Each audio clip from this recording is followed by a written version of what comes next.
One. And good evening, Blood Bowl fans. I'm your host, Superfed TV, and joining me today is a guest. We have Ornan, the former REBBL champion. How you doing today, Ornan? I'm sick and I'm eating. How you doing? Great. I'm happy to have you. It's even sick and eating. You're more reliable than my usual co-host. So, Rumblebee will not be with us today, but we'll still find a way to make it happen. I know you guys are all deeply, deeply hurt. This is, well, we're on week 4 now, match day 4, but we are going to be covering week 3 results and action through divisions 1 through 3. As usual, we will start with division 3. I am reliably informed that Ornan, he's no mind to div 3, but we'll talk through the results here and see what insights the champion has on at least one of the teams when we're all done. Looking at the match results, Grungy Desserts took the 1-1 draw against Rebellious Scions, or Rebellious Scallions, as they are affectionately called on this channel. A death suffered for the Dark Elves is a little bit of a bummer, but also a death back on Grungy Desserts. Do you know what died? Just from, actually I do, if I go to the fancy league manager here. Probably just a rot or whatever. I'm assuming a rotter for the Nurgle for sure. Those things die just getting out of bed in the morning. But the Dark Elf one is a little bit more interesting, I'm sure. That is... I can sympathize with their plight.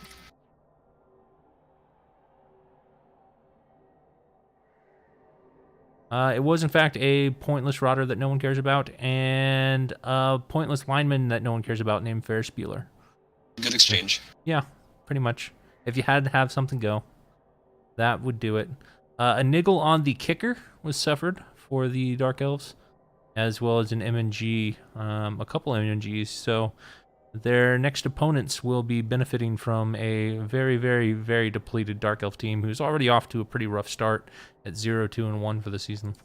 Still no big deal. I mean, they probably still have all their good positionals and everything like that. They will have their niggled Agi 5 Wrestle Witch Elf and Strength 4 Blitzer. And I did catch some of this game. The APA was used on an MNG on that Strength 4 Blitzer, so they wanted to keep it for this next game. We'll see what they're able to do from it.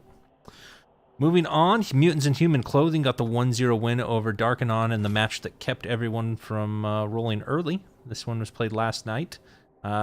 Big win for Spoony Bard and his Mutants in Human Clothing. And Skitter was able to take the MVP despite dying. Hearing that MVP. Yeah, he did. Thankfully, the league's apothecaries were able to revive him from his dead state. Darkanon struggling out of the gate against these, we'll just call them dodge-heavy teams. He doesn't have a whole lot of tackle. In fact, a whole lot means 1. I mean, that's typical Khemri, right? Like, where are you going to get tackling? Your skeletons? Both your Blitz Raws should have it, I would assume. Maybe a Throw Raw. Or your Team Guardians. If you're Gengar. Pretty much. We'll talk about him in a little bit. Yeah, it's a rough start. It's a rough start. He definitely didn't have this many elves before, and Underworld will not elves have a lot of dodge, so it's been rough. Pantheon Passers get the 2-1 win over the Farm Animals, and this one really chapped Chapsu's ass. If you look at the number of blocks here, 70 blocks for the Farm Animals. Whoa. And no damage to speak of on the Pantheon Passers. Only 12 armor breaks on 70 blocks against AV7, mostly. Not a kill. Was he blitzing around like a frenzy piece? What was going on here? Was this Hyper blodge control. going everywhere? Hyper control. It was lots and lots of basing with loners, and the loners just would not get off the pitch. Most of these removals that happened for him happened late in the second half too. So it was a rough one. It was a rough one. Good match though. Catch the replay on Chapsu's channel if you want to see Pro Elves getting away with murder. Velwith Codadal and Scooby and the gang had a 1-1 draw. 18 armor breaks for the Necro team on 44 blocks, but 45 blocks for the High Elves. These High Elves give out as good as they get. You know what's not giving out? What's these that? MVPs. Like Skitter, Loner, Dirty Player, Zombie. Yeah. Like, these are some terrible MVPs this week. It's true. Let's see. Strength 5 was not able to get the win, though. I saw the Wizard was a fizzle on turn 8 for the Necro.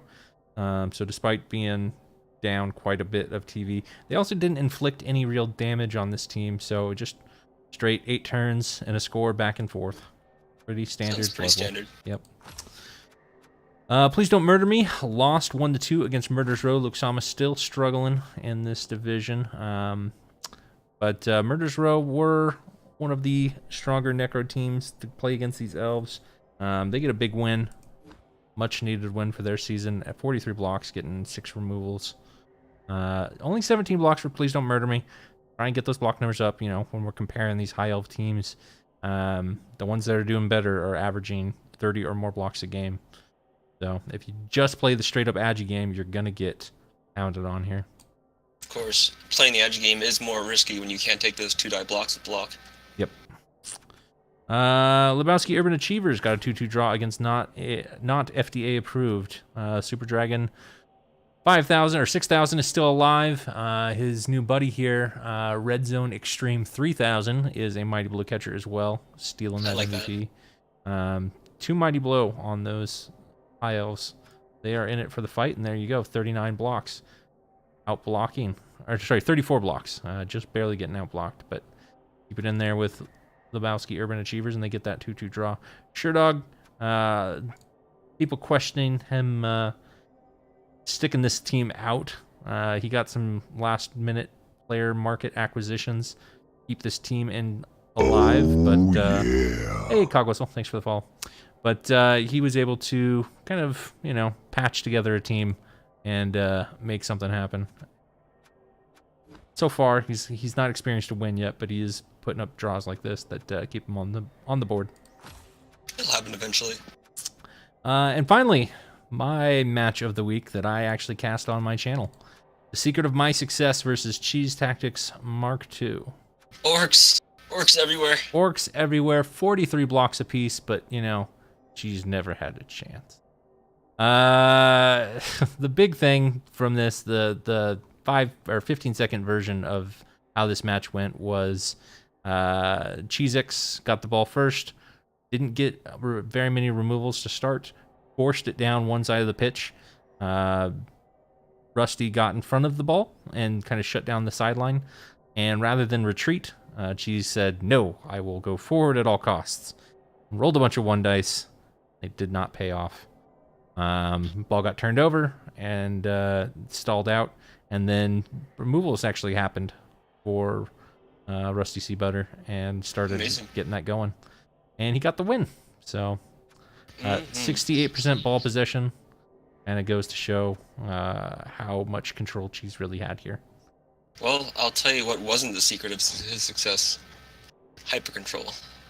It's true. Only 43 blocks given. I mean, like I said, you can't really say that you had no chance at all when you both threw the same amount of blocks. There had to be something different that occurred here, and in this one, I think it was just forcing something that wasn't there to begin with. Yeah. Well, there's important blocks and there's not important blocks, and someone made more important blocks. True. So, with all that said, let's take a look at the leaderboard and see where everything is shaken out. Chabsu, despite his loss this week, is currently in first place, although he has played his match 4 game. So that's what's putting him ahead of Rusty Sea Butter, who's currently 3-0-0 with that big win over Cheese. So really, he's the actual leader of the division until he loses his game this week. T-Self and Murder's Row, Mutants in Human Clothing, all nipping at the heels. Sitting at 2-0-1 with matches to be played. ATL at 1-2-0, and then a whole slew of people. Not for Science, Strategic Cheese, Travel Scrabble, Stouticus, all at 1-1-1. So really, it's still anybody's match. The only 2 that are kind of stepping out from the herd, or I guess the only one that's really clearly in front, is Rusty Sea Butter. But still, a lot of shaking up can happen. His orcs are really doing business here in this division. Yeah. He came up from Div 4 and really has found his stride so far. However, I would say his matches so far, let's see who he's had. Bowski Urban Achievers. It's Chaos, so that's not an easy matchup. And, well, this one doesn't have any claw. Oh, well. And Outguarded. And Murder's Row, so that was the Necro, which I think is a favorable match for the Orcs, actually. As long as you don't get pitch cleared. As long as you keep your Black Orc safe. Yeah, so he basically what I'm getting at though is he has not been challenged by the Agi teams that I think are going to be a very different challenge for his team. And last season we saw him really struggle with the Wood Elves in Div 4 and Thessa. So we want to see if he's come a long way through not knowing how to get past an elf screen. If he can do that, then he's definitely got a playoff spot. If he can't do that, then it's anybody's to take. For sure. So which team would you like to cover as the guest host in this division? Is there any team that stands out to you as one that you would like to kind of talk about a little bit? Well, which ones have we covered already this season? I know we've covered... I think we've covered ATL's team. I think we've covered Cheese's team. We did cover Cheese's team last week. We've covered Lebowski Urban Achievers, so I think that's where we're at. But most of them are available for you. How about the Underworld? Underworld, Spoony Bard. Let's take a look at the mutants in human clothing. I see those big gummy worms sitting back there. There are only 2 playoff spots, and Spoony Bard is a favorite among many after his dominant performance last season. But as he does climb up in value, and his opponents also have higher team value, his goblins are going to start giving out here. That is a reasonable fear. There is one major injury on this team, and that has occurred this season, and that is a niggle on his Skaven Blitzer. Yeah, that'll definitely affect his development. He's probably not going to go for Palm now that he's niggled because he doesn't want that being on the floor. You could see that maybe being like more of a surfer. He might pick up Frenzy and then Jugs, or maybe he'll pick up 2 he's heads really to got be one more... level. I think his last.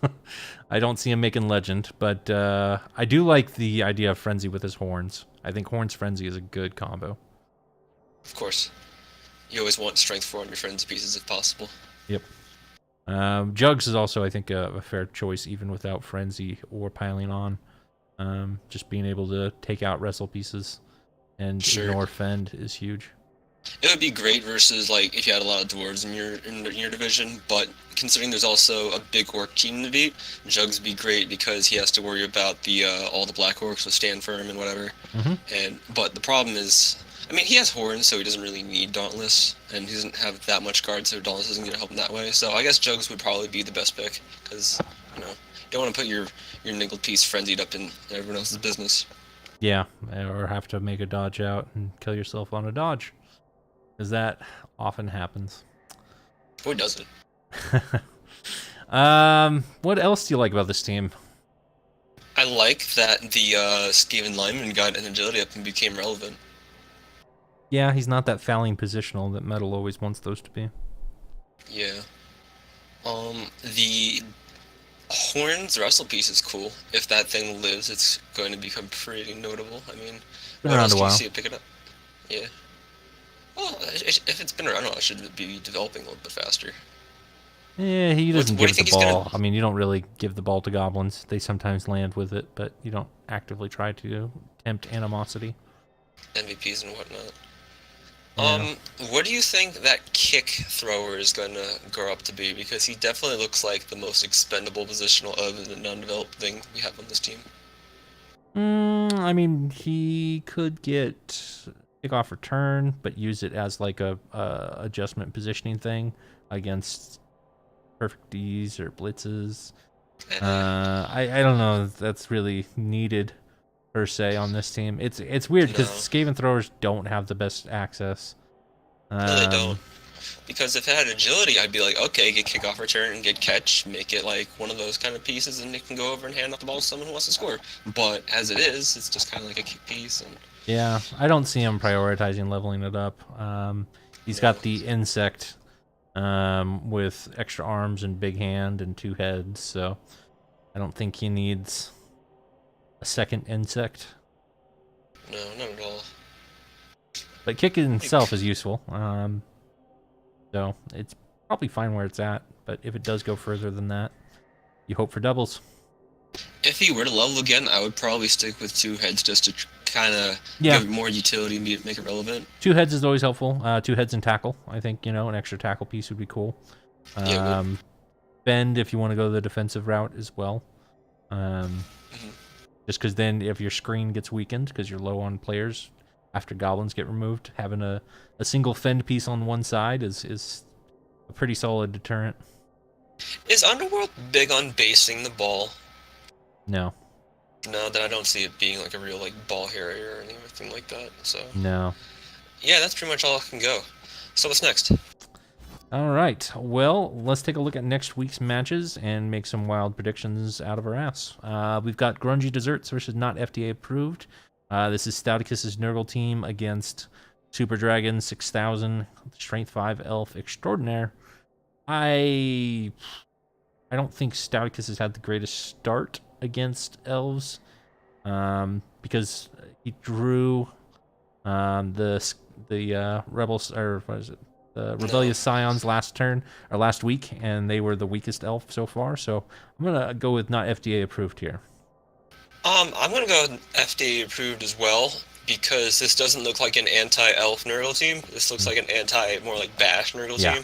Yeah. And like he doesn't have like he has the one technical piece and it's on the Beast of Nurgle, of course, but like, and yeah, if he gets it on the ball, you did a good job as the Nurgle, but I think they're gonna have a pretty easy time avoiding that Beast of Nurgle. I agree. Murderous Row taking on Cheese Tactics Mark II. I would like Cheese to bounce back here, but Murderous Row does have the tools they need. And I believe Cheese is going to be down. Let me get that. I thought you said the Orcs had the advantage in these kinds of matchups. Typically, yes. Oh, the only thing he's missing is his Goblin, who got niggled and is still on the team. So actually, Cheezex's team, with that Goblin being out for this game, is in better shape than it would be if it was on the team. So he's looking very lean and mean at 1900. I will give Cheese the advantage in this one. I'm going to go with Murderer's Row. Any particular reason? Well, I just see it killing things and maybe tilting Cheese because he based like deadly things, and now when he loses more players, he's gonna fall apart. You say Cheese tilting, and all I can think of is the Allies of Justice getting angry at you, because Cheese doesn't tilt; he just plays differently. But memes aside, yeah, I mean, this is a pretty decently built Necro team. They've even got a Dauntless Zombie to help with those Black Orcs, and 4 guard. So they're not lacking in the guard. I think they're pretty close to Cheese in that respect. The problem is it's a 1 werewolf show, and that's always a concern. Well, now that the little goblin stripper is out of the way, he can safely carry the ball with the werewolf and then level him. It'll be a great game for the Murderer's Row. Yeah, you're probably right. Last time I bet on Cheese, it didn't go that way, so it's Did it spoil on you? Probably a safe bet. Scooby and the Gang taking on The Secret of My Success. Again, another Necro on Orc match, and this one I will even stronger feeling. I will even more convincingly believe that Rusty's got this one. This one I'm gonna side with you as well, because this one, I mean, he's got so much stand firm, some nice black works, and he's 3-0. How are you gonna argue against that right now? There's 2 things that will decide this match for me. Travel Scrabble is going to have a little bit of inducement money, but the big things are the AV7 Palm White. If it does work and it doesn't get removed, that would probably tip it towards the Necro. The other thing is there's a Strength 4 Agi 4 battle on these 2 teams. So they've both got, one's got the Strength 4 Agi 4 White, and then Solo Vexer on the Orc team, Strength 4 Agi 4. So whichever one of those players has the better game will decide it, most likely. For sure. But Claw on Strength 4 to Werewolf, that would make me a little nervous in Rusty's shoes. We've got Common Consulting against Please Don't Murder Me, and Darkanon has just been struggling against elves. He's got all his elves front loaded, it looks like. With, again, as we mentioned, only one tackle piece. Please Don't Murder Me, on the other hand, has been having a rough go of it as well. I think this is the one where Luke Sama wakes up. You think he's finally going to end his losing streak? Yeah, I think of all the times where Agi 5 and Agi 6 come into play, it's against Khemri. Because Khemri can't always pick up the ball, but they can certainly surround the ball. And what better than Agi 6 sure hands to recover the ball when surrounded by Khemri? For sure. What do you think?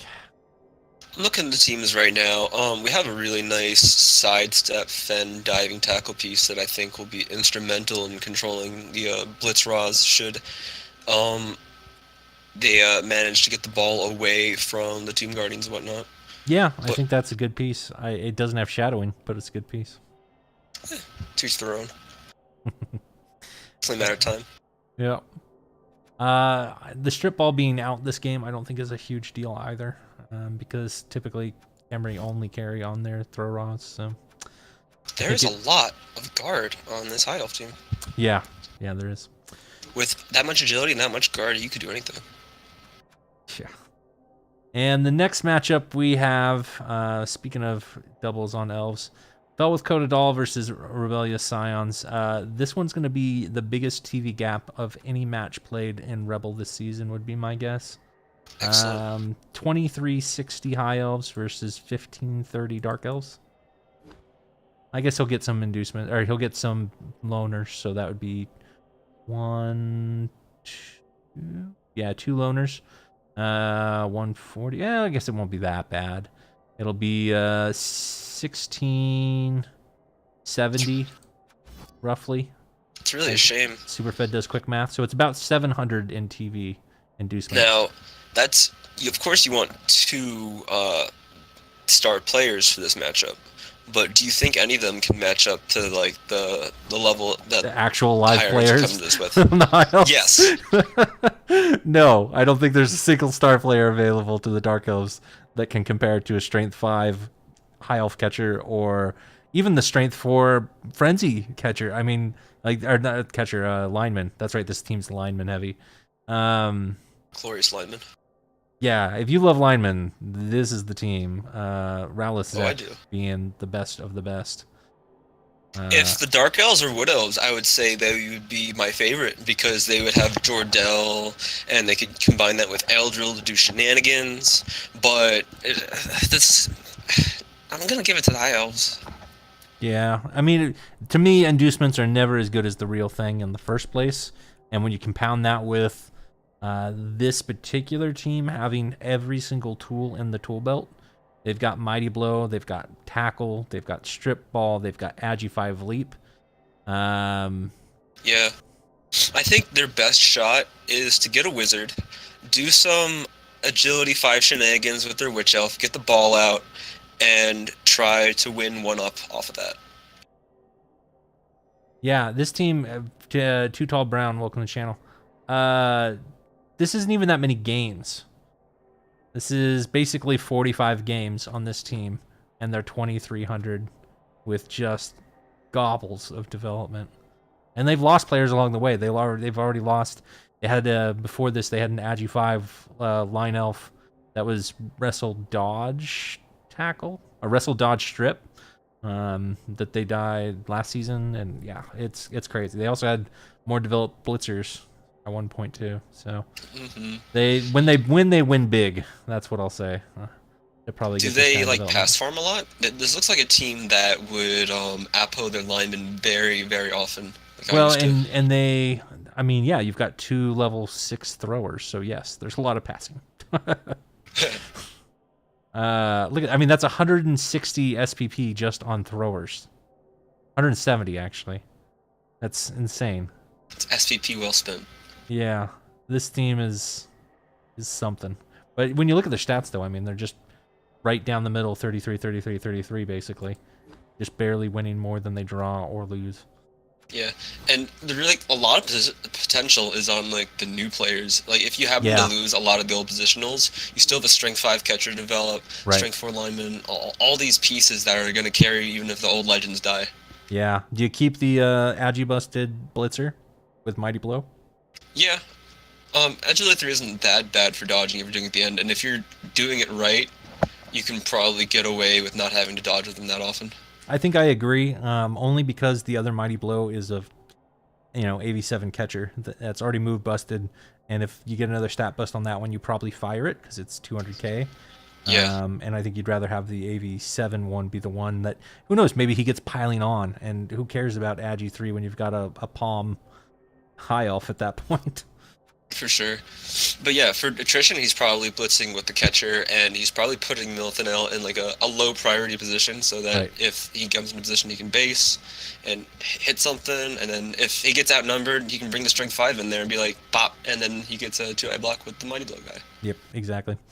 Finally, we've got Mutants in Human Clothing versus the Pantheon Passers, and this is actually probably the most influential match on the leaderboard and playoff hunt, in my opinion, because both these two teams are off to great starts. And this one, it's a coin flip. I'm going to actually probably give it to Mutants in Human Clothing. Mutants in Human Clothing versus the Pantheon Passers. Because We got a Pantheon nice. Passers gave up 70 blocks last week, and they can't really get away with that against this Underworld team. That's not necessarily true. The team's mostly goblins, and they might even outbash them. But they've got, I mean, if they fail they've got enough 3 means to pluses. foul. Chabsu's not got the means to foul.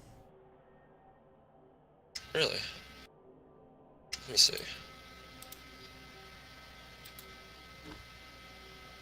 Yeah, you're probably right.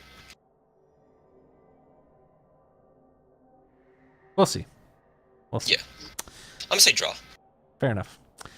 All right, that's going to do it for Div 3. Let's go ahead and move on to Division 2. In Division 2, Week 3 action, we had Tooth and Fist taking on, or gotten the free admin win for Eat Pray Shove. Shiggy is still working on that internet connection, so we're getting deeper into the season, and we really hope he gets back soon. That's all I can say about that. Legland Blue versus Fear and Bloating. This one was a upset in my opinion. I thought Thessa was going to take this one, but Fear and Bloating did come out ahead, and a very, very big win. 7 removals in 30 blocks, but the majority of those being injuries makes a big difference for sure here. That's pretty lucky. And just no ball control out of the Wood Elves. 18% ball possession. You gotta wonder if he just forgot about Disturbing Presence and got screwed by it. That's possible. Or he had some bad dodges and just couldn't get away. Yeah, exactly. If you snake a first action as an elf, or any team, after you get based up by a bunch of Nurgle, you're gonna have a bad time. For sure. Live Tree or Die Hard taking on your Lizard Airy, and this one was an admin decision. It was scheduled very late in the week, last night in fact, and somebody slept through their alarm, so no go on that one. Clearly the lizards didn't want to play the Wood Elves. Yeah, They're intimidated. scary. They were missing 2 big Wood Elves too, so I think a lot of people were hoping for some attrition there. Not an anime sports team got the 2-0 win over the High Fivers. Despite the Necro team getting 22 armor breaks, 45 blocks, 5 KOs, 5 injuries, and a kill. Didn't matter. Arch XL just styled on him. It's the glory of elves, man. You just doesn't matter how many you lose, you can still win the game. Jeez. Now when you have Claw Palm werewolves, 2 of them, in fact, I suppose those kind of removal numbers are inevitable. But you'd like to think that you could at least score a touchdown with removing Yeah, right? 11 players in a game, where you can only have 11 players on the pitch, and there were loners on the elf team. But what do I know? Ace Trucking Company got the 2-1 win over Dracwald Day Laborers, and this is, as predicted, Moniker has not had success against Chaos Dwarfs in the past. And the more I think about it, the more it just makes sense, where humans are that in-between team that has to out-agi the bash teams and out-bash the agi teams, and Chorfs are just about the most pure, unadulterated hardcore bash team there is. So if you can't pull off the agi stuff against them, and you can't really, I mean, all you can really do is hope to capitalize on movement, and the Bull Centaurs can still chase you down. So it makes sense to me that this goes this way. Go ahead. What was the size of the human's bench? Not deep enough. Clearly. Next one. Let's move on to the Three Mountains and the Lords of Decay. Everybody was excited about this upset that I predicted. Three Mountains lost to the Lords of Decay. Oh my. And they got at least he pulled off 11 removals themselves on 47 blocks. I'm sensing a theme here. 23 armor breaks, 2 expulsions, but they still couldn't get the win. Now, why is this, and how was I able to predict this? Well, I just remembered the game last season between Lumi and Chaos Blue, and Golgothan and Chaos Blue, and I just noticed this trend of when he plays Skaven, he just doesn't count the squares between what the Skaven players have available to them and what he expects the attack to be from.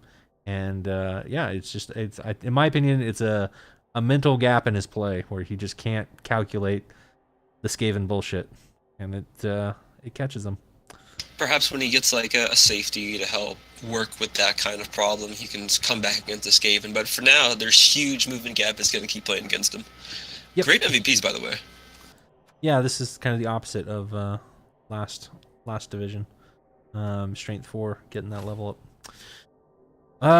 Finally, we have the Nurgle FTDs taking on TeamSpeak Crew version 4, and this one I got wrong. I was expecting the Nurgle FTDs to get the win here, but TeamSpeak Crew. And their, I believe this is their, well, I don't want to say that. Look at their removals. Yeah. So only one claw, but they still got a little mighty blow. Oh, that's right. That's right. I was worried that Puckstop was going to be done and out. And remember, he lost a Bull Centaur very, very early against Chaos Blue. I think it was week 1 even. And a very leveled blocker. And since then, he's been kind of rebuilding. But he's also getting wins while rebuilding. So that's the impressive part here. I wonder how he pulled it off, because like the Nurgle got 4 KOs, 3 injuries, and all the Torfs got was 2 KOs, and they even had less blocks and everything. So there must have been some kind of dilly shenanigans going on. Sauce does have a history of not playing the ball, but not picking up the ball, and likes to base the ball. I could totally see him just getting outplayed in that one regard, despite everything else going his way, or failing pickups rather. In fact, I just want to look at the dice log now. That's totally headcanon to me without looking at it. Pickup attempts: 3 success, 2 fails. That's not too bad. The catch successes like. Oh, so it was probably scatter. 4. It was probably scatters. Scatter shenanigans are my favorite. We got chainsaws in here. Your specialty. I do love them. I hate your scatter dice. This is one thing that will always stand out to me about playing you in any game. Well, I'll find them again eventually. Scatter dice. Okay, so that I think concludes the matches played. Let's take a look at the leaderboard. ArchXL, the Duke. Nice. Coming out on top. Nobody is undefeated in this division. Nobody's making a statement. Fear and Bloating, though, the Red Joker. I think this one is catching people by surprise at 2-1-0. Our former Div 1 teams, the Three Mountains and Livetree and Die Hard, are doing pretty well for themselves. Yeah, I think that's kind of expected. I think Duberman's made the trip a couple times now. Chaos Bulu, I think, is right there with Motley, where they're just going to kind of shuffle back and forth, and they take a season off after getting a little banged on by all the claw, and then they rebuild, and then they come back up. I fully expect that. And Duberman and Golgothan are the opposite, where they'll just kind of trade off as well. And Slightly Bent is the other one in the Wood Elf spot. they just keep doing that, where they go down and then they come back up. I might have that happen too. Yeah, I think you might be in that position.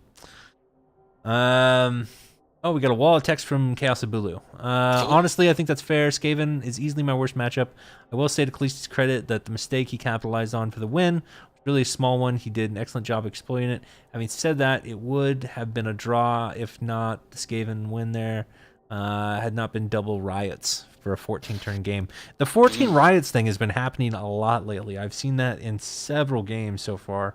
It really does favor a Agi team when you get 2 riots that shorten the match, because it's just less attrition that they're going to take, and less time for the Bash team to exploit it. So guess what? There is a stadium enhancement that you could get that could totally eliminate that, and it also gets rid of pitch invasions. So if you're a Bash team and you don't care about rocks and fouls, pretty strong one. The person that I always point out that used to have that particular enhancement was, oh god, the other Chaos team, or not Chaos, yeah, the other Chaos team is on hiatus. Or you could forget New all Day that Co-op. and get a New Wizard Day Stadium. Co-op. What is that? Who was the coach? New Day Co-op. Why am I blanking? Kool-Aid. Kool-Aid Convoy. Very, very strong coach. Always went with that stadium. So it's a good endorsement for that. But yes, technically you could go with a Wizard Stadium like Ornan and Luke Sama. Don't recommend it. The fireballs, though. Yeah, that's even worse. If you're going to get a Wizard Stadium with lightning bolts. Which team would you like to talk about? I'll leave this one up to you. Let's take a look at... Oh, gosh. Let's take a look at Moniker. Moniker, the humans, good. I was looking at those guys. They're with you and me in the 03 department. Yeah, they've got a lot of stat ups. So they're a little bloated up, but hey, no one's going to shut down Agility 5, Movement 8 Blitzer. That's really sweet. Not a lot of bench and 0 money in the bank, so they're trying to bench up, but it's not going easy for them. No, they desperately need a bench. They need, like, 14 or even 15 players to deal with all this, like, kill. Like, they have 2 really great players, maybe even 3, but I don't see them winning games on just 3 players. They're not elves. Well, exactly, and Sid the Shovel puts in work, but if he goes down to even just a knockout, the defense then relies 100% on Mighty Blow without piling on. I mean, that's not great. I find a lot of the success that comes with humans is that, alright, they stack up a lot of guard and they stick together, and while the opponent is like picking them apart, they guard down and knock down most of the opposing team so that they start to gain control. But when you don't have a lot of pieces that you can lose while you're getting that control during a drive, it's just like, alright, I knocked down some guys, but he just clawed money, blowed my team, and I have 6 guys for the next drive. We just got an update from Quicks. He actually killed 2 players in that match this week. One of which was a plus movement catcher, and the other one was a guard Lino. So those were big deaths, in my opinion. For sure. He already had a plus movement catcher, but the Lino sucks, man. He really needs everyone he can get for the Bash department. Yeah, if he can turn this catcher into a 1-turning threat, I think that would really improve his Agi game against these Bash teams. I'm always going to say I don't like break tackle on a big guy, unless they have like dodge or something, but what could he have gotten that would be better than break tackle? He's moving 4 now, so it really sucks. Yeah, I mean, there's not that many choices. You could have got Stam for him before break tackle, but at this point, it's fine. Yeah. It was better for sure when it was Agi 2 and Movement 5. Yes. Oh, well. Maybe that Movement 9 piece is going to become 1-turner eventually. Yeah, that's what I was saying. I think that should definitely be a priority, just to give him a chance in these Bash matches when he's down players. All right, so let's look at week 4. Dracul Day Laborers get most likely an admin win against Shiggy, unless Shiggy's internet provider is able to provide. High Flyers versus Lords of Decay. Gotta go with Kalisti again. I think that the attrition game is definitely in the High Flyers' favor, but there's a horde of rats that don't really care about attrition, as we just saw against Gasabulu. And if High Flyers lost to ArchXL with that exact same game plan, they'll probably lose to it again. I don't know. I mean, most of the bench is MNG for this game. I could see the High Fire just cleaning house and taking some names in the game. There you go. You're a Lizard Airy versus TeamSpeak Crew version 4. Sukari probably won't sleep through this one, but guess what? This one has Claw. So he's going to wish he played the Wood Elves. For sure. I think TeamSpeak Crew is going to get this one.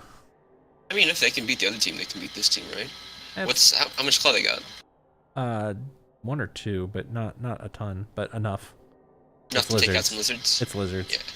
Yeah. Fear and Bloating versus Nurgle FTDs. This one is the Nurgle on Nurgle matchup with all that Nurgle gurgle. I'm going to go with Fear and Bloating. They're on top. I don't see any reason for them to stop. Yeah, same here. Go with the one with a good record. Yep. Tooth and Fist versus the Three Mountains, which is about to happen in 15 minutes per Chaos and Bulu, so head on over there after this is done. Good old Tooth and Fist versus Three Mountains. I think actually Chaos and Bulu has a good history against Necro. I'm going to go ahead and pick him in this one. Yeah, and it helps that there don't seem to be any Claw Mighty Blow Wolves anywhere to be seen, which is... I can't believe I'm saying that. Yeah, it's uncommon in REL for sure. Sure. Legland Blue Yes. versus Ace Trucking Company. This is going to be a good one. I have yet to see Quicks really dominate a elf team. I think he gives them chances. And I know he's in the channel here, so that's kind of the gauntlet being thrown at you. I want to see a control game. I want to see that more than just the removal game. He'll have the removals, but he needs to be able to know where the elves are going to go before they go there and deter it or make it harder for them. And Thessa is just so good at exploiting any gaps in the control game. So I'm going to have to pick Thessa. The immobility of the Chorfs is a real downer here when it comes to dealing with the elves. And losing the strength up prehensile tail Chorf that he used to have is not going to do him any favors in this matchup. So I'm going to go with the elves too. Nice. And Quicks responding right away. Got me with the gauntlet. I can never control them. And Thessa will get a wizard. But only one word answer, so that is something. Gosh. We've got... Well, finally, we've got Live Cheer Die Hard versus Not an Anime Sports Team. Another really good match. This one for me is like a benchmark match. So when we start talking next season about, hey, should Arch get promoted to REL 1? Well, this is a REL 1 team that he's playing against. It's the Agi side, not the Bash side. If he can get the win here, he's already punching his own ticket. But Sure. Live Cheer Die Hard, it's always going to try or die hard. Well, there's no Mighty Blow on this High Elf team, so they don't have that much of an advantage over the Wood Elves. And I don't know if they're going to get inducements because they have loners coming up, right? Because it definitely doesn't look like a full team. Yeah. And having more loners is actually kind of hurts against these Wood Elves because you need to be mobile, you need to react to their plays. And the Wood Elves' ability to have all these, like, dodging catchers that are nice and develop. You have one with Wrestle Dauntless, one with Block and Diving Tackle, which is a great matchup against the High Elves who don't have the best answers for that aside from maybe Tackle. This is actually a rematch too. These guys have played before. Now that I think about it, let me peek and see how that went. Yeah. Because they have this thrower that has agility up and all these things going for it on the Wood Elf team. I would expect the throwing game to be more for the High Elves because they have the great throwers. 1-1 draw. But they're high. 1-1 draw. I'm gonna go out on a limb and bet on Arch XL to take this one because I want to see him prove himself in competitive one. I'll counterpick you. I'm looking through the history here, and I do see a general trend where Duberman does better in the Agi on Agi matches. So I'm gonna, for whatever reason that may be, I'm just looking at the stats and doing the baseball pick here of left-handed hitters versus right-handed pitchers, and going with Duberman. Yeah, what will win, the Diving Tackle or the Frenzy Tackle? Only time will tell. All right, it's time for the big show. Moving up to Division 1. So, week three. Grody Greens got, man, did they ever get pastry pested. Lumi, how you doing this, man? You just got here. 2 of the 3 injuries that Lumi has sustained all season long were in this game, and they were pretty meaningless. I pointed out today in our channel that the Pastry Pests are +9 on the Kaz differential this season. If this holds up, good God, look out. Lumi with the Kaz dice in his favor. This is unprecedented unprecedented territory, boys. He will win it all if he does not stop getting Kaz dice.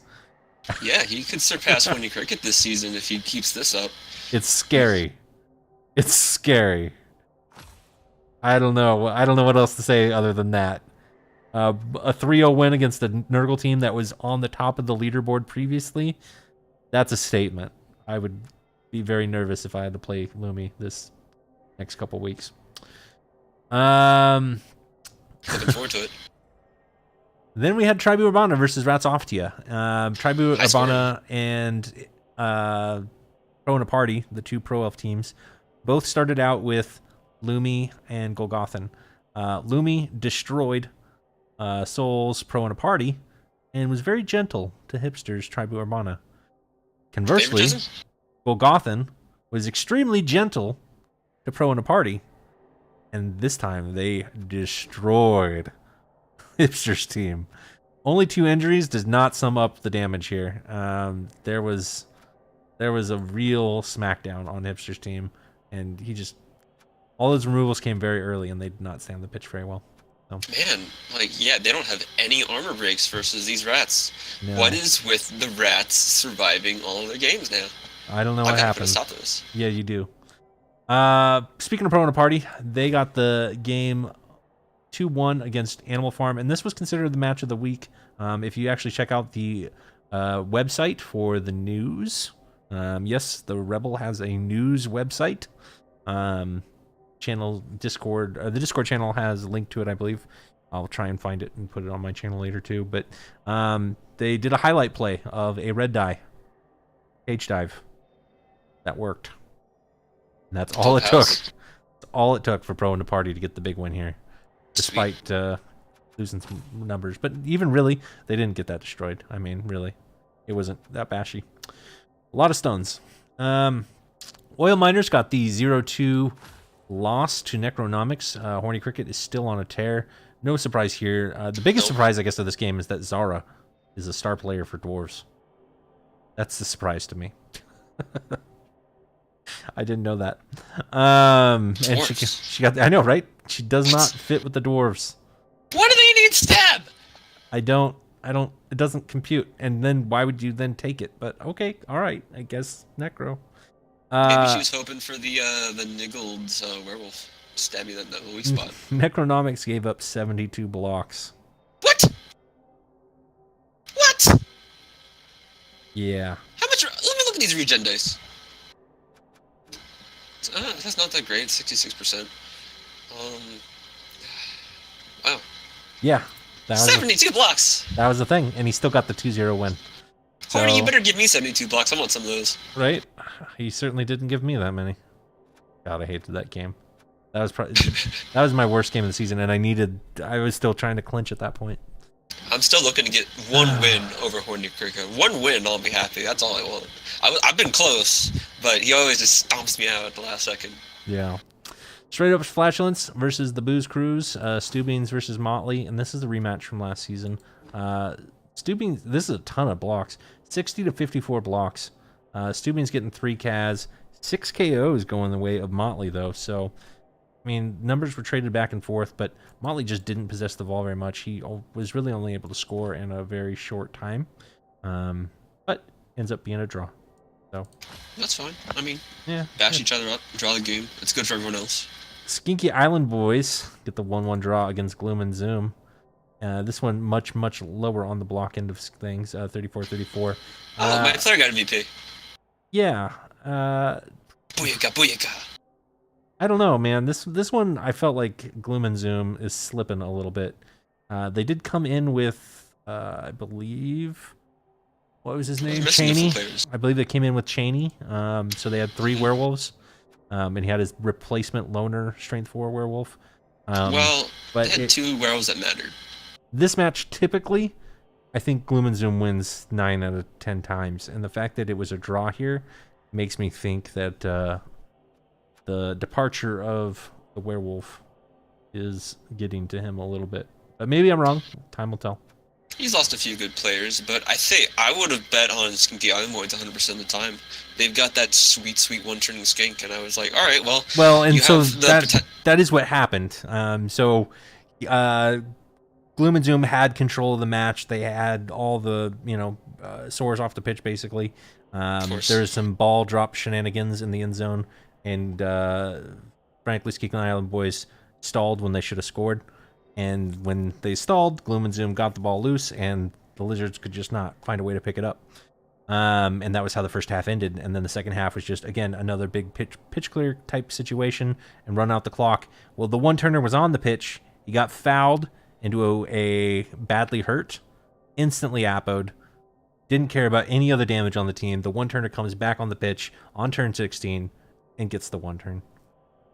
So... And it was a 6+ pass, because I believe it was the Blinding Sun as well. So, yeah, that was a thing. Wow.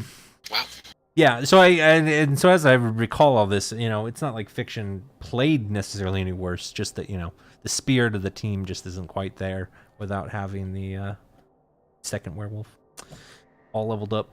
Iron Man versus New Year Norse. Why don't you tell us about this game? Oh boy, I would love to. I came into this game, I had just watched Jesus' game versus Papa Nasty, and I saw Ice Pelt do absolutely nothing. So everyone's telling me, don't take Ice Pelt. He's a terrible player. Look, he doesn't even have block. He has a muddy blow. He's so useless. Look at him. All he has is claw. But what he doesn't have is Wild Animal, and what's been screwing me in these high-strength matchups has been Wild Animal. And you know what I can do with 500 big smackers? I can get Ice Pelt, I can get Boomer, I can get all kinds of things, and that's what I did. And Boomer sat in the front and took a bunch of hits, didn't really get to throw many balls, and that's fine, I'm at bombs. And Ice Pelt, turn 1, kills the strength up, exposed Tomb Guard. I just slide my guard right behind him and then smack him in the face, and he just goes down. Hear that violin, and then everything goes silent in voice chat with me and Gengar, and then I freak out. I freak out as loud as I can, and the damage just keeps going. I didn't get the win, no. I got blitzed, and I exposed Ice Pelt to a blitz during his blitz on my offensive drive, and he got taken out, no regen. So, you know what? Like the other games, I deserve to lose. I've been misplaying it a bit, but what's done is done, and a lot of things have been done. You got some good damage in. Definitely. We got some good damage in. I'm on a hunt for strength 4 pieces today, this season. This was definitely the punch heard round the world in REBBL. I think just about every Discord channel related to REBBL I'm a part of was talking about this game, and yeah, everybody's been waiting to see if Gengar just cleans house in Div 1, and he's still on track. I mean, he's had some big matches here. We'll talk about one that just finished in a minute, but he has just been coming. He came into Div 1 with a indestructible team, and the David versus Goliath 1-punch knockout on his biggest piece. So it's quite the shot. Even though you lost the match, I think everybody's okay with that result and the way that it happened. Yeah. Ice Pelt, 9 SPP. He did a lot of work that game, my man. Ugh, that's too much. All right, well, that looks at that. Let's take a look at the leaderboard. Lumi and Horny Cricket still on top. Gengar with a match played, which we will talk about in just a moment, and again next week. But he was also 3-0-0 at the end of the week. Sace still in the hunt, 2-1-1, despite dropping a game to Prona Party. Who's not going to lose any games? I'm not going to win any games this season, but I'm 2-0-1. That's my soul whining voice. Is this the season Sace goes to playoffs? No, because it's just going to tease us and then flop at the end. I hope. I would love it. Especially since he's actually seriously talking about re-rolling to Ogres. So I Oh would God. for Sace, just because he would reroll to ogres, I would really appreciate it if he did, in fact, make it to playoffs one time with this team. Because this team, it's got some history. It's a legend-killing team. I would be, okay if it made playoffs, at least once before it retires. I don't want the reroll. This is the team my Norse love to fight. We have our big old slobber knockers, and we always beat the crap out of each other. It's a great time. This is the pillar of REL 1, definitely. The Animal Farm team has really set the benchmark for a bash. What you can expect from Div 1. It's Sace's team. But Lazarus Diggs trying to step in and fill that quota at 2-0-1, being the first Nurgle team to reach Div 1. They're making their name known, getting some wins, doing some bash. Haven't we had Nurgle teams before this team, but they just kind of re-roll at Div 2 or something? Yep. Wedge was on track for that with his Strength 6 and Strength 5 warriors. And Spoonie too, right? Spoonie as well. Spoonie just doesn't roll regen, so. Guys, if you're gonna go Nurgle, go all the way. They're like the big high TV team. Yeah. Yep. So yeah, we got Lazarus Diggs up here now, and I would assume Sauce is around the corner. I do think that all the Nurgle we saw in the last playoffs are going to encourage people to be like, okay, this is a really good team despite all the fun I'm not having, so I might as well stick it out. Maybe. There's definitely the Nurgle wave. I think started a couple seasons ago. That's why they all made it to playoffs this season. It just takes a while to get caught up, but yeah, there's no straight go-to hard counter to Nurgle. That's for sure. I think Chorfs is probably the closest. And, we definitely saw Chorfs take the win in the playoffs. So God knows how. No other real shockers here on the leaderboard. Hipster off to a really rough start, but we'll see if he can't turn it around. And you're biting. You're biting. I'm on a Born and great used streak. bide. It's super effective. That was a good Pokemon joke. Good job. Good jobs. Let's take a look at one of the teams. Which team would you like to talk about? We can talk about your team. That makes it easy. Let's talk about my team. I'd love to talk about my team. You have a Yeti that I felt like you bought purposefully for me last season. Just for you? Aw, shucks. So vain. And he's gotten some levels. I mean, he blow did. right in the jugs. He got some levels, and then he didn't. He screwed up his first game and basically went MNG, and then got two MVPs in a row, and then got some Kaz, and he got to be a big boy. Still didn't get no doubles. I'm waiting on that big guy double, but so I got jugs early because I got tired of turning over them. But I really need guard. Not having guard in the Yeti, I would say, is losing me a lot of games. Yeah, I need guard Yetis. I really do. You need 4 guard to be in Div 1. Not just 4 guard, I have 4 guard, but like having guard on a big guy allows me to put guard with my ulfs, and then they kind of protect each other. It's like a big wall of guard. Oh, your niggled guard is still alive? Yeah, he's still alive.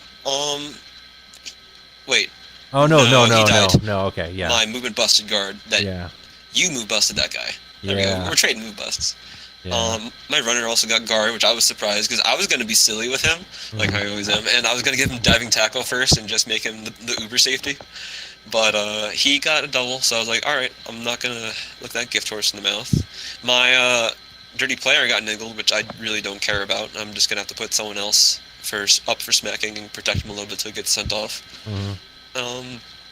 My Ulf got a strength up upon coming to Div 1 and just started leveling like a madman. Because for the longest time, I just had guard Ulfs, and they were not the stars of the team, let me tell you. No, but they're looking healthy now. They look pretty healthy. He's got a move bust, but you know what? I'll trade it for a strength up any day. It's a frenzy piece. I mean, he's gonna most likely get based, and now he can 2-die or 3-die somebody. So yeah, for sure. How's those Berserker developments going? I mean, I'm always the guy with like one Berserker because I could just never protect the other one. And that bit me last season when my armor up one died, last season. So I opted to get a second one, and I recently got a vanity pass on my new one, and he's probably going to be a palmer just like the first one. But my first one has been a real pain in the ass, because every time he levels, it's a stat up. Do you know what it's been? It's been movement / AB. It's been agility up. Except for tackle, that one was normal. But he's trying his hardest to be like, okay, dude, we need some agility on this team. But he's not the one to be it. I respect you for not taking it. There's a lot of, you inspired a new wave of Norse. I'm not sure if you're aware. And in the lower divs, there's a lot of Agi 4 Berserkers. I don't like. Oh, I have one too in a CCL right now. And I will say they are very useful. My most famous Berserker started off with Blodge. And that won me a lot of games because he ended up scoring a lot of touchdowns. Because jump up and dodge is a great combo because when you're down players, he's always relevant. Yeah, that makes sense. You can't just base him and forget him. No. Well, I guess part of the reason why I don't like the Agi on your team in particular is, at your point, part of what plays to your advantage is the amount of inducements that you get, and that your team is so trim. And so if you were to have the extra bloat of carrying around Agi on non-ball carrying pieces, I think it would actually impact your strategy overall. Yeah, I don't need an agility for Blitzer. I have a break tackle blodging Ulf, and he will be my surfer if I need something like that. Yeah, don't remind me. That actually was a factor in our game, if you recall. Yeah, you lightning bolted him. Did. For some strange reason. I would do that. Are you trying to kill my Ulfs? They haven't died. Oh, no, they have died a lot. They have died a lot, but he frenzied my ball carrier Riley into 300. You got 6 blocks on Riley in one turn. It was not okay. Not okay. Good times. And that was after a Yeti 1 dice. 2 Yeti 1 dice opened that up. I know. And then, oh my god, that was... that was a great turn. I love that. Just a great turn. That's why I was so sad when you rerolled, because I wanted to play your team again. I wanted to play your team again. I definitely enjoyed our game. Yeah, let's have a friendly sometime. Do you still have the team? I do. Alright, let's do it. Yeah. God. Especially after how miserable my season has been in Kislev, I do kind of wish I stayed another season up in REL 1, but oh well. It's fine. I'll bring Kislev to Div 1, and that'll be even more fun. Because Norse and Kislev and High TV, that could be a fun game. That's kind of an even matchup because Kislev are like the weird Agi, but they still get the Mighty Blow and all that, and I want to see that. Dude, I have been playing the same teams for too long. I've been playing a lot of Chaos, a lot of Dwarves, a lot of some Elves, but I entered the Devastational just to get a shot at one of the new interesting teams. I wanted to play Underworld with my Norse. I know you got Nurgle out of the gate. What the fuck?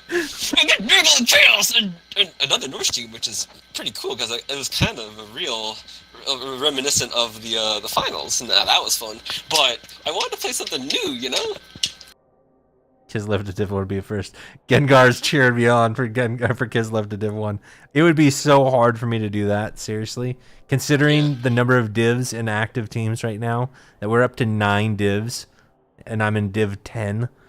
There would have to be a whole bunch of rerolls, and I'm also losing. There's no way I'm making playoffs this season. So I would have to make playoffs probably next season, and probably do well in playoffs if I wanted to even get up to the top 3 divs. And so really I'm talking probably 4 seasons to get to Div 1. I don't know that I could do that. It's going to take a long time for you to get the development you need to, because the Holy Crusaders team has been around for a little while. Yeah. Your team wants to look like that. Like, if you go into Div 1 with like a 1500 team, like, what star players are going to even the odds for you? Sure, you can get a wizard and do some shenanigans, but Billy. You need something. Silly Billy. Silly Billy's going to get claw money blow and you're never going to see him again.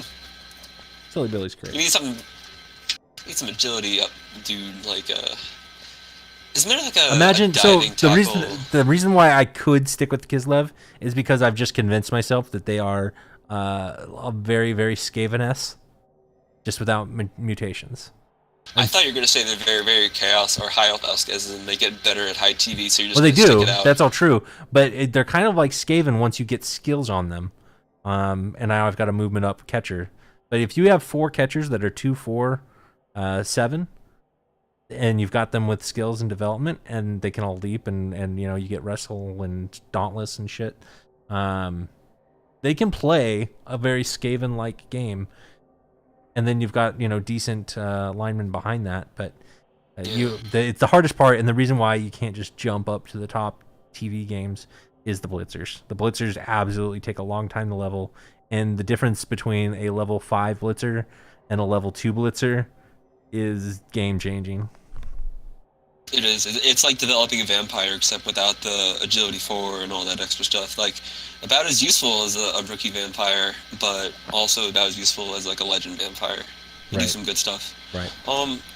I heard your explanation actually before on your stream, and you also compared they can also be played like humans, where they're very. If you use the big guy, and you've got you don't use a lot of the catchers at that point. You're just playing more of a hybrid game. Hybrid game, yeah. But I forgot what I was gonna say. Well, scratch that. That's right. So let's look at next week's games really quick and run through those. We've got the Grota Greens versus Skink Island Boys. Waving his damn one-turner. I'm giving it to Skink Island Boys. Yeah, I am too. Especially after that big blowout by Lumi. Grota Greens have to kind of reprove themselves, even though they're on top of the leaderboard. They're gonna have to take a big name down in order to win me back over. I'm not that high on the Grody Greens yet because they beat me, and I'm not salty because of that. I'm just like, my team. They stomped you hard. My team doesn't impress me, so beating me does not impress me. That's fair. That's very fair. You're taking on the Oil Miners, and speaking of teams that can beat on you and still at the same time not impress you, Pig Sofa, with all love and respect, he has destroyed some teams, but I got him, so I got his team hard. He does use a Death Roller, which is in itself awesome. But now that he's down a Strength 5 runner that Sace killed, I don't know if his team is really in as strong of a position for Div 1 as it was with the Strength 5 runner. So I think you've got a good shot at this one. I think this might be your christening win of the season. What do you give me if I kill that Death Roller? Extra coverage on the recap. Sounds good. There will be an attempt at least. Good. Gloom and Zoom versus Pro and a Party. I don't know if I can win any games this season. I still think Soul's probably gonna at least draw this one while getting pitch cleared. I'm still kind of in favor of like Gloom and Zoom, but Fiction just wins in the regular season. Like, he's not even in that commanding of a position at this point in time, so he's due to win. But generally speaking, in the regular season, he just wins games. It just happens. Yeah, not as much as like Horny Cricket, but he does win games. He's middle of the road right now, and Pro and a Party is where are they at? Just above him. Just above him. So, I think Pro and the Party actually has more of an advantage in this game. Like I said, I think he at least ties. Booze Cruise versus Tribu Urbana. Hipster needs a comeback. I don't know if he's going to get it against Motley. Motley's probably the better control coach of the two dwarves. Probably even better than the Grody Greens at the control game. And he got out controlled hard by the Grody Greens. So unless he can pull off some nice 4+ pass and catch actions, not having to worry about disturbing presence, I think Booze Cruise takes this one. Motley is probably the best dwarf coach I've ever played, so I would probably give it to Motley. I don't know how much Motley's played against Pro Elves is the only difference. Because how much of a difference is it? Nerves of Steel is a big factor when you're trying to play a control game against Pro Elves. Basically, at that point, you can't attack the catch. You can only attack the dodge. I mean, sure, he might be able to sidestep his guard piece in there and then manage to find a way to get, like, a sack on the ball carrier, but isn't Tribute Urbana the one up in TV in this matchup? Yeah, because Motley is 290? 1290? Wow. He's really... He's banged on. So I would say he has a huge advantage in this one because he's got all. Actually his guard guy is gone, so he doesn't have that much control over the sidestep. Well, I'll let a So split one. I'll let you take the Booze Cruise, and I'll take Tribu Urbana. But I'll go with the dwarves. Yeah. yeah, all right. Necronomics versus the Pastry Pest. This is the matchup that is the best matchup every single season. I love watching this game. I want Lumi to win. So Lumi to get to I the top don't spot know and if get this the is playoffs. officially announced, but this is the swan song season for the Necronomics and potentially Horny Cricket. I believe he's planning on taking next season off. So this may be the last time we get to see these two teams face, unless it's in the playoffs and a Super Bowl type situation, which I would love. But Agree. this is definitely a game where even if you don't ever plan on playing Skaven or Necro, you watch it to learn. Yeah, these are two of the best coaches of their kind. Yeah, Definitely watch this game. absolutely. When's it being played? Don't know yet. And then there's two matches that have already been played. So, you know, look at that. Stubings gets the upset win. Congrats on that. We'll talk more about that next week. Let's go ahead and take... we already talked a little bit about the leaderboard. All right. Well, that pretty much does it then for this episode. Thanks so much for coming on. Any closing thoughts or remarks or wild predictions as to who you would like to see in the playoffs? I would like to see Lumi in the playoffs. Since this is Horny Cricket's last season, I want to see him in the playoffs. Let me look at the leaderboard real quick. I want to see Sace in the playoffs. Yeah, well, And 2 spots left. 2 spots left. I want to see Elves in the playoffs. Any of the Elf teams. That would and probably then- mean Soul. Probably Soul. And then, I kind of. Oh, actually, it's want- 4. I think it's only 4. Yeah, it's 4. So that's my 4. That's your How about 4. I've already gone on the record, and similarly, Lumi, Horny. I think I said Gengar and You still want to say Gengar? Fiction. Like I said, there's the first break in the armor. We'll have to see if that floods out. I don't see a world where Fiction doesn't make the playoffs somehow, some way. I mean, he's middle of the road. He with that one wolf down, it's definitely affected him. Wave is also a surprise to me to not be in the top. Like, his win is against me, so like I said before, you got a lot to prove. Maybe some other people. Yeah, that's fair. That's very fair. Yeah, I don't know. We'll see. We'll see. I go by the history, man, and the history says that Fiction will suck out on Chase or Sace in the very last 2 weeks and take the spot from him. So we'll go with that. All right. Well, thanks so much for joining me. Thank you everybody for watching. We will the stream will not be done here. However, I will be playing a game as goblins in the BBPN, where my goblin team is undefeated because they played one game and they won one game. And I'm playing Bretonians this time. And It's the most they can hope for. yeah, even though my Kislev have played 7 games, got better record with my goblins. Do they have a win? Kislev got 1 win in the Greenhorn. Was against it another Kislev team? That was the only way I was able to get the win, was because I was playing against a Kislev team. Oh, against Kislev. Okay, Yeah, Kislev that Mirror. makes sense. So they sucked equally as bad as me. Yeah. That's how you get the wins. Oh well. All right. Well, this is gonna end the recap here. Thank you so much for watching. Have a good night. Thanks for joining me. My pleasure. Good. All right. Well, I will go ahead and